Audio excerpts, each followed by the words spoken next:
ये कहानी नेहा की है, जो गर्ल्स हॉस्टल में रहती है और वह अपने कॉलेज खत्म होते ही कॉल सेंटर जॉब ज्वाइन कर लेती हैं।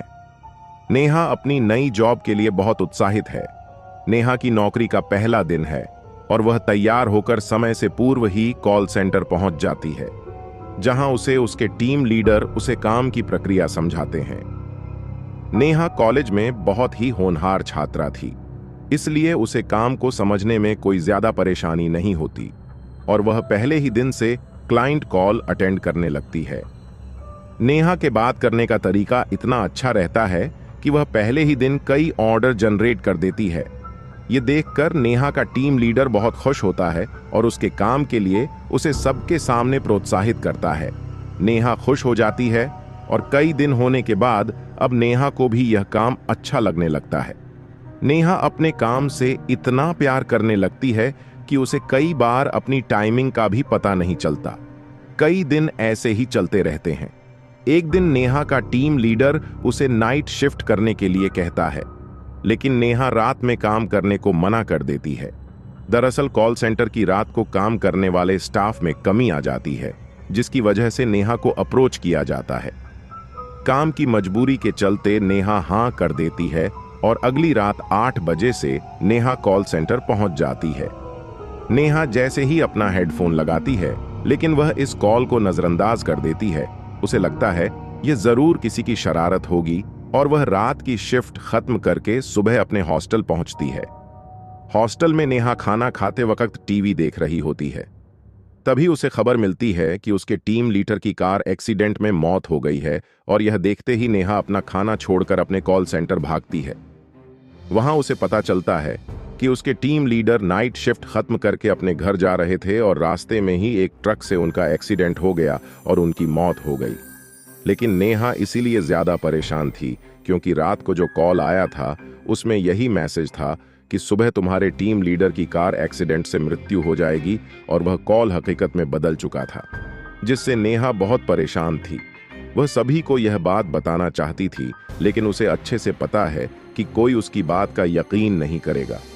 नेहा पता करना चाहती है कि वह कॉल किसने किया था, इसलिए वह अपने एडमिनिस्ट्रेशन में जाकर कॉल डिटेल पता करती है। लेकिन जिस समय नेहा को कॉल आया था उस समय का कोई भी रिकॉर्ड मौजूद नहीं होता। इसका मतलब उस समय किसी क्लाइंट का कॉल नेहा को नहीं आया था।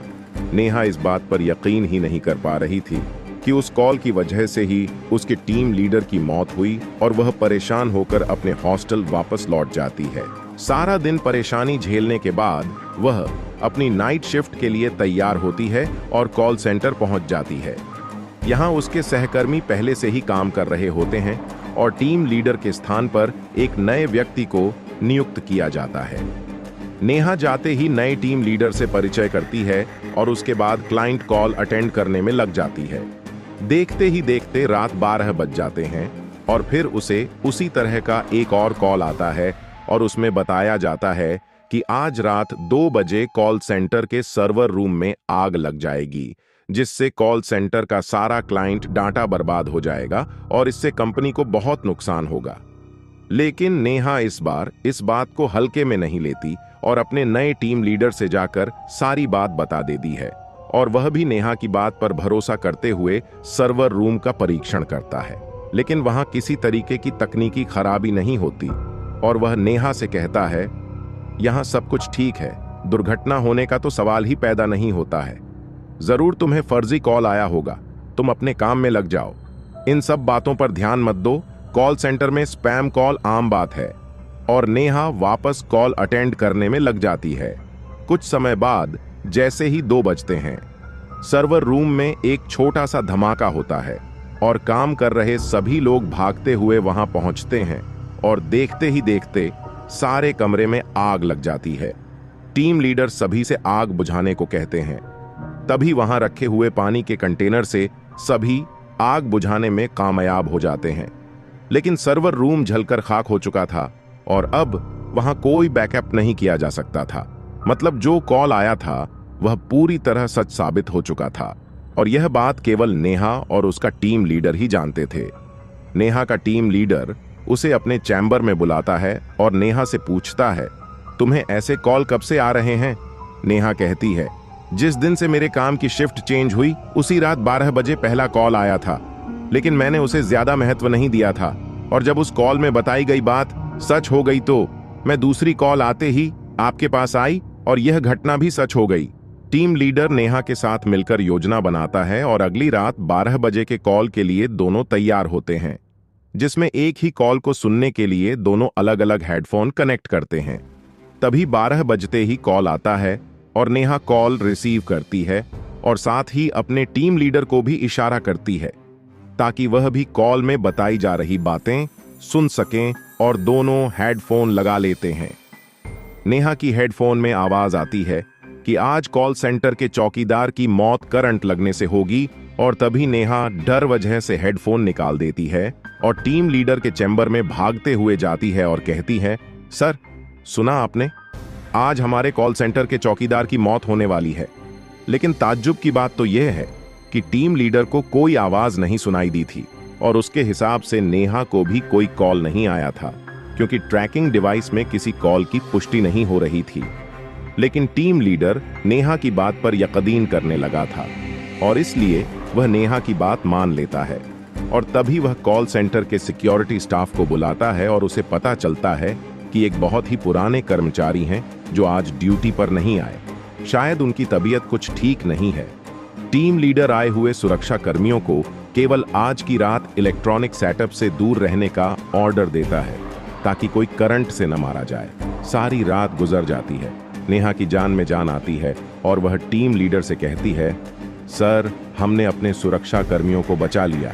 लेकिन तभी टीम लीडर के मोबाइल मैसेज जाता है, आज रात को वह सुरक्षा कर्मी करंट लगने से मर गया जिसने छुट्टी ले रखी थी।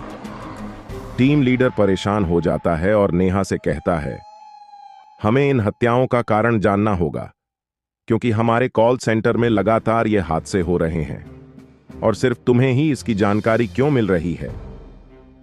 तभी दोनों कॉल सेंटर का इतिहास जानने की कोशिश करते हैं और पुराने कर्मचारियों से संपर्क बनाते हैं। उन्हें एक पुरानी कर्मचारी महिला मिलती है जो लगभग 12 साल पहले वहां काम कर रही थी, लेकिन उसके साथ कुछ पुरुष कर्मचारियों द्वारा गलत बर्ताव किया जाता था, इसलिए मजबूरी में उसे अपना काम छोड़ना पड़ा।